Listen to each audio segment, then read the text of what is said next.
Hello and welcome to another anime lore and theory video. I'm Shergok, your host, and today we are going to take a closer look at the biggest strength or asset of every nation in the New World. But before we're going to take a closer look at any of this, let me quickly thank my Patreons for supporting this channel, as well as say thanks to all users of the YouTube thanks function for making one-time donations. And with that said, let's get to the topic at hand. Every country in the New World has a multitude of problems. Whether it's a queen who can no longer cast magic of the ancestors, without making significant human sacrifices at least, a political leadership more preoccupied with itself than with the country's serious issues, a divided land, divided into north and south, while carnivorous beasts stand at the ready to invade at any time. Yet, to my knowledge and to some people's surprise, every single country in the New World also has certain strengths. And in today's video, I will simply want to talk a bit about the greatest strength of every nation. And let's of course begin with the Sorcerer Kingdom. Its greatest strength of course is Ein-Sol-Gone. He not only commands the Great Tomb of Nezarec, holding immense military power in his very own skeletalized hands, but he has also legions of the undead under his command, that he had created himself, which can be used as administrators or as simple labor drones. In other words, what artificial intelligence ideally strives to produce, robotic workers and administrative programs that make society enormously productive compared to its starting point, the Sorcerer Kingdom has already achieved, without the undead ever rebelling against Ein-Sol-Gone's control ever. And fun fact, there's a hypothesis that says AI could eventually turn against humanity or at least escape control simply because its vast amount of training data included countless novels, books, papers, and everything else that just talks about how an AI could escape and turn mankind into dust and such stuff. So we are literally poisoning AI by training it with all of these AI horror stories. But that's a topic for another day. Because as mentioned, all of this can't happen to Ein-Sol-Gone. At least not with his own undead that he had created. They are eternally loyal only to him, and he can read their mind at any single point. They can even communicate telepathically. Sure, not every thought is translated and put into his brain, and he can also toggle off this ability, but he also gets to know when, for example, a Death Knight perishes. And the only potential source of rebellion would likely come from Albedo here, or from Renna should anything happen to her pet that she disapproves of, because again, it's Renna, something will happen to her pet. In addition, the undead Overlord possesses modern knowledge, and knows how to use it wisely. For example, in Volume 10, when the topic of education arose, it became clear that his strength is kept at level 100, as is the strength of any other floor guardian and likely any other being in the New World. Now, should technology or magical progress in the New World advance too quickly, or should the people in his own kingdom, educated by the Sorcerer King and his many minions, be somehow fought and shown, even though very indirectly, how to surpass their own limit, how to become stronger without the knowledge of the Sorcerer King, there's a chance that the New World would become strong enough to overpower the Great Tomb of Nezarec itself. If Eins were to make it possible to wish upon a star or a world-class item for everyone in the Sorcerer Kingdom, or even the entirety of the New World, to easily reach level 100, the New World would become so powerful that nations like the Empire, whose citizens numbers in the millions, would one day throw off the yoke of the Sorcerer King and rise up in rebellion. Even as loyal subjects, such immense power would still have to be accounted for, integrated, controlled, and if necessary, appeased. In other words, Eins will continue to keep the stability of the Sorcerer Kingdom in mind. And its long-term stability as well, because again, he is immortal, he is an immortal undead, he is ageless, he won't just die from old age because he's already dead. And what he misses in terms of rebellion, in terms of power pooling in the hands of some sort of potential rebellious group or alliance that he didn't catch, Demiurge and Albedo will surely notice this. And although Ainz is a tyrant, an overlord, and an absolute ruler, whose authority surpasses that of any sun, king, or autocrat many times over, since in the eyes of the New World he is more of a force of nature than a mere monarch, he is not obsessed with control. He cares that his people have shelter, clothing and food, because otherwise his kingdom, which bears the name of his dear friends, would appear in a bad light.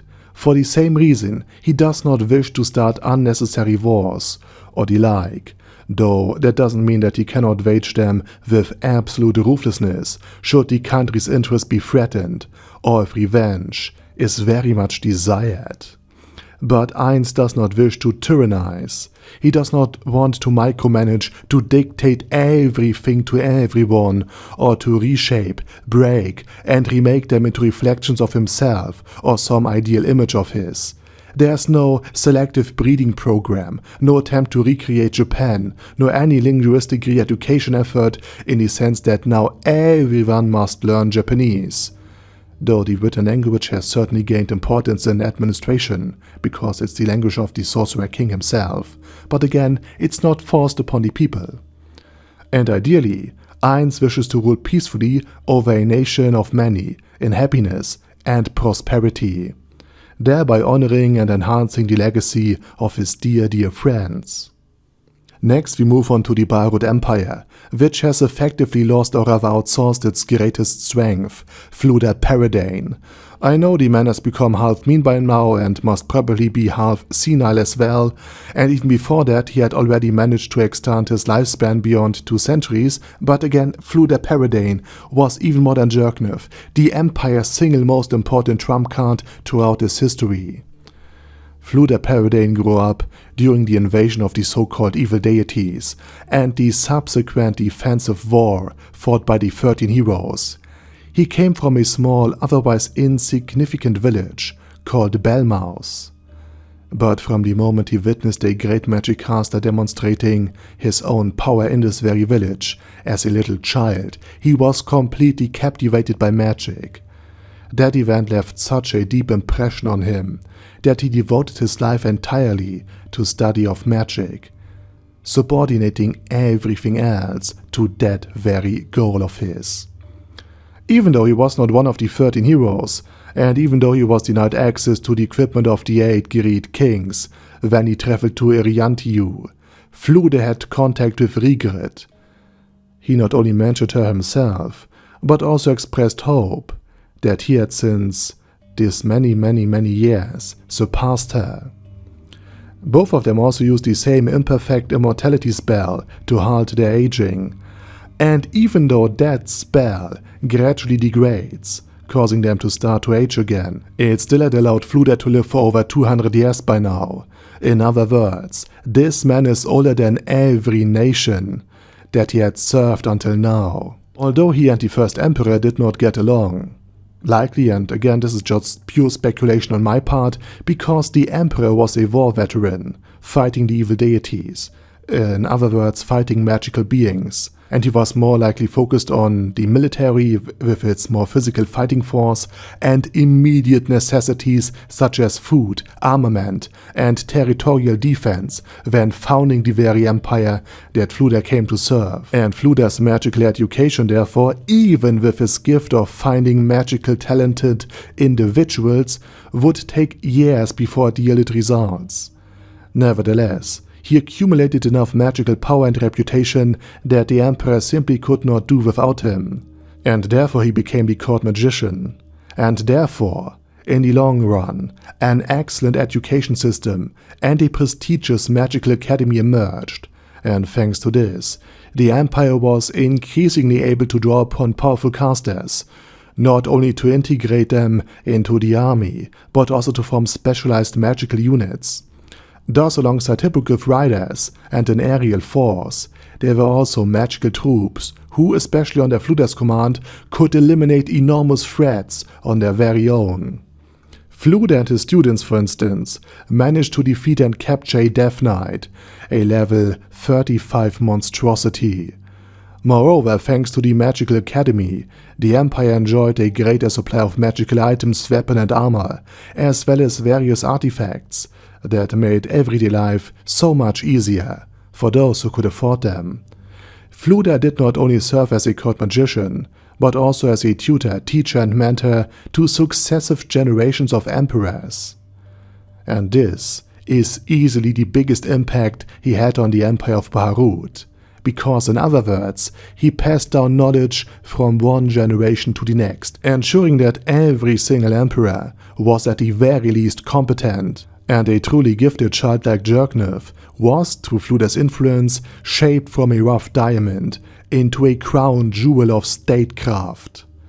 It was not just Fludre's power, but also his stability and the education and structure he built around his immense magical ability that made him the greatest treasure of the Empire, until he ultimately defected to the Sorcerer Kingdom, because Einsulgon, the Sorcerer King, could offer him more in terms of magical education and perhaps truly eternal life, life in death, as an undead elder lich. But fundamentally, Jerknith exchanged Fludre for the power and protection of a far greater being, the Sorcerer King himself. So it all worked out in the end. However, and this also must be emphasized, that even without Einsulgon's appearance, an undead revolution in the workforce would likely have occurred eventually, gradually, and in small numbers, as political and religious circumstances would have permitted just the slightest hints of them, at least initially, until they could reap the benefits of them. Undead laborers would have been introduced bit by bit, and working like robots or machines. They would also have increased the per capita productivity, especially in mines and on the farmlands, thereby freeing up additional manpower for the army and the economy, even though the implementation of all of this would have met massive resistance from everyday citizens, from the temples, and from just everybody else who would stand to lose if work and labor became cheap and easily available. But again, the mere fact that Fludre Paradane could have implemented a greatly weakened version of Einsulgon's undead labor force stands testament to his power and his importance for the Empire of Baharuth. The greatest strength of the Theocracy of Slane is easily the legacy of the 6 great gods, or rather the players who once founded this very nation. I think there's little doubt about it. According to the Theocracy, they saved humanity from certain extinction. It is their items, their descendants, who continue to strengthen the state, and it is their faith, the faith in the 6 great gods, that unites the people, giving them both internal cohesion and a common external enemy, the many, many predators and foes of humanity that must be fought, which in turn binds the citizens very, very close together. This even goes so far that the population of Slane itself, without any order from the nation's leader, will take up arms if non-human beings appear at their borders. And while this isn't necessarily useful if their neighbor would be, let's say, the Argland council state, it does mean that Slane's citizens are, in effect, capable of defending themselves very, very proactively. The excellent leadership of the Theocracy is also the result of the unity through fate. The cardinals and the state leaders receive no pay. Of course they get provided food and lodging, and they live comfortably, but they receive no money for their service, cannot accumulate worldly possessions, and many of the cardinals were once members of the 6 scriptures. They fought at the very front line as the spear tip of humanity. But now that they had grown old, that they had proven themselves time and time again in the face of absolute certain horror and likely death, and still survived. They ascended to their leadership position, a position that they have earned over decades. And those who once served in the Black Scripture, returning their divine equipment after becoming too old to wield it effectively, or those who served in the Sunlight Scripture, who led it and raided countless non-human settlements, with what is probably a kill-to-death ratio of 10,000 to 0 on a personal level. Such people would place little value on petty bribes or material possession anyways, meaning that to some level, at least by material wealth, the government is likely fairly uncorruptible. The spirit of service is also reflected even in the Theocracy's rituals. Before every major meeting of the cardinals, the highest government officials, and everybody else of power, the cardinals, the military leaders, and even the head of state clean their own chambers, their meeting room. Not with magic, but with magical devices, things we would recognize as magical vacuum cleaners, but also with simple things like cloths, dusters, and mops. Only once the rooms are clean and they themselves stand as the only dirty thing in it, do they cast a cleansing spell to make themselves spotless again. So again, it's a ritual of servitude, of submissiveness to a greater goal, that of defending and expanding humanity. But it goes even further. Rufus, the first servant of the god of death, Sorcerer, and likely an undead himself, still exists somewhere within the Theocracy. Even if he's only an elder or a night lich, he could provide the Theocracy with advantages similar to those of Luda Paradane, but on a much greater scale. And of course, there are the Godkin, super soldiers capable of defeating entire armies on their own, and fighting horrors that would have given Luda Paradane at least a very, very tough time, by the dozens. Thus, for Slane, it is unmistakably the heritage of the 6 players who founded the nation that is their greatest asset. The kingdom of Re-Estize's greatest strength, and at the same time its greatest weakness, is its geographical position. The high mountains of Azalesia in the east, the mountain ranges in the south, and the freshwater lakes in the west that form entire seas, are of immense value. Especially since in the world of Overlord, one can trade not only across land, but also with entire aquatic races below the surface of the ocean, such as the mermen or the Lovecraftian fishermen people of the New World. And naturally the kingdom's ship can also reach the ports of Argland or the Holy Kingdom. The land itself is rich and fertile, and the ore deposits in its many mountains are plentiful, while the Empire, the Citystate Alliance or the Holy Kingdom are constantly at war against external enemies, or at the very least must maintain a sizable military deterrence. The Kingdom of Re-Estize is surrounded by trade partners, rather than by enemies on all sides. Tel and the fortress in the country's southwest protect the only viable invasion routes into its interior. This means there's no real need for more than a kind of royal guard, a few elite units, and a militia of farmers that can be armed in any time of war. In other words, the kingdom not only possesses excellent land, good geography, and many trading partners, it can also enjoy a peace dividend, investing in production rather than in armaments, thus growing exponentially more powerful, at least in theory, because this very wealth caused the political leadership to degenerate. Without external enemies to unite against, without challenges to their authority, without monstrous threats at their gates, without crop failures or famines, there was no incentive to improve, no reason to make administration more effective, or to concern themselves with anything beyond their own interest and reaping the harvest, because if you throw corn onto the soil, it surely will grow. It is telling that even in the face of an external threat, the powerful and very competently led Baharuth Empire, that the kingdom was more preoccupied with its own succession crisis, which nearly plunged the entire country into civil war, rather than with the war against the external foe itself. Much of the nobility lost contact with the common people. The reason Marquis Bloom Rouge began using his own domain to raise a force of elite soldiers, men who were at least somewhat competent, was that he simply wanted to outshine the king, and eventually succeed him, albeit indirectly with a puppet ruler. And therefore he wanted to surpass Gazev Stronov, the strongest man in the kingdom, and his elite royal warrior troop, if not in quality, then at the very least in quantity, and therefore in power. And Marquis Bloom Rouge was far from the only man with ambitions for the throne. Marquis Raven also sought to rule the kingdom, while the king himself failed to set aside his emotions to resolve the succession dispute before it spiraled out of control.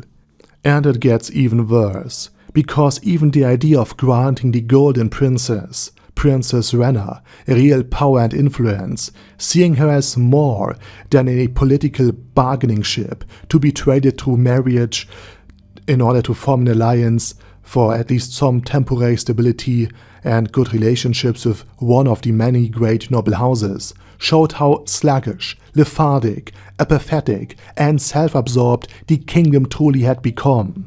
In other words, likely the single greatest asset that could have been, the Golden Princess, was just left as just another bargaining chip, her immense intellect completely underutilized. Yet, despite all of that, the Theocracy was probably right in its assessment that this otherwise prosperous land, in its excellent position, could become the cradle, the rallying point, and the martial training camp of humanity, a place where humans can reproduce, prepare, and strengthen themselves before marching forth to reclaim more and more territories from the heteromorphic and demi-human threats, thus ensuring humanity's long-term survival and growth. The kingdom that could have been is the kingdom of Re-Estize. Everything was excellent. But, like a trust fund child, the wealth that was never earned was quickly spent. And the kingdom ended as a broke mess at the hand of the Sorcerer King Ein Sulgon and its vast undead legions. And not only the kingdom of Re-Estize, the Elven Kingdom too is defined by its greatest geographical strength, which is the same as the double-edged sword of the kingdom of Re-Estize's great fertile land and its great natural defenses. Because on one hand, the dense forest of Evasha and the many dangers within it protect the kingdom from enemy invasion. Even the Slane Theocracy had to expend tremendous effort to carve out a path into the forest, and still lost several units in the process, and had to basically fight a low intensity conflict for over a century against the aggressing Elf King.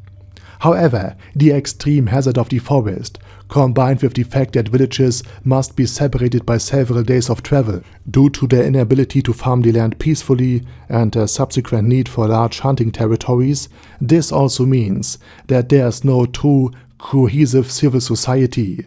Instead, there exist only isolated pockets of elven civilization scattered throughout this endless sea of leaves.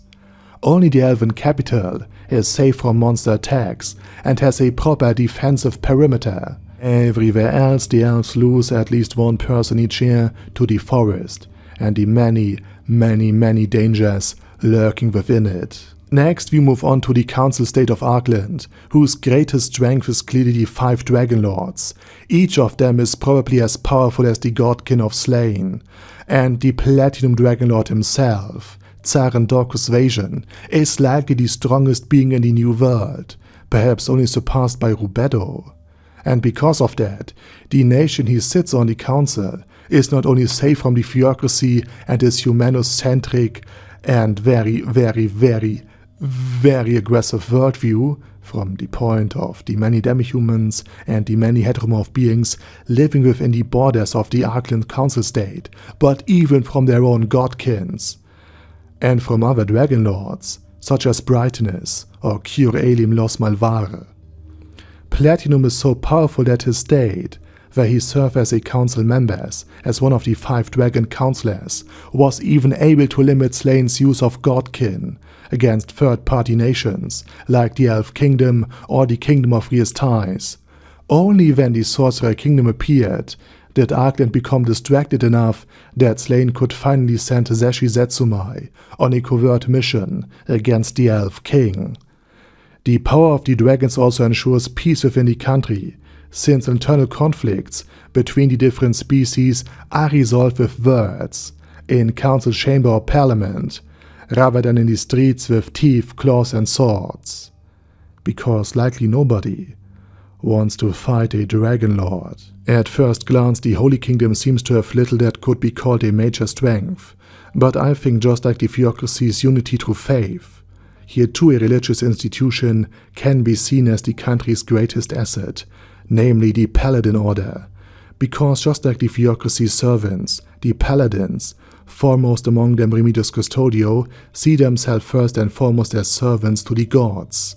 In their holy mission, they are far less prone to corruption or betrayal, since doing so would not only violate laws, but also their innermost faith. Of course, such things can still happen, but at a large scale, they are unlikely, especially given that, right outside the Holy Kingdom's walls, countless monster hordes are waiting to overrun and devour the land and its people. And this system has functioned well enough that talents like Remedios Custodio could rise through its ranks. Remedios did not reach the top through rhetorics, tactics, nepotism, or diplomacy, but because she was the strongest paladin and the most obvious candidate for the leadership of the Paladin Order. And thus she got to wield the Holy Kingdom's most powerful weapon, the holy sword Zarfalesia. And Remedios, buffed with healing magic, with stamina restoration, and with spells of power and defense. A person who is already in the realm of heroes, without any wild magic ring, can be positioned at a gate or choke point, and then hold off entire armies. So she definitely is a great asset as well. But the Paladin Order has also managed to survive for 200 years without any significant geographic defense, before the kingdom eventually fell to the forces of evil and to the Sorcerer King. But otherwise, the institution was strong enough to hold off the endless tide of demi-human and heteromorph threats. The greatest strength of the Dragon Kingdom is the heritage of the dragons, wild magic, and the knowledge how to use it, preserved by the royal family, now led by Draudilon Auriculus. Though the Dragon Queen herself is no longer capable of using wild magic freely, and it would require the sacrifice of thousands, if not millions of souls, to unleash her strongest spell. She instead focused on her shapeshifting abilities, switching between her very youthful dragon form, I know, don't call it a form, and her aged human form.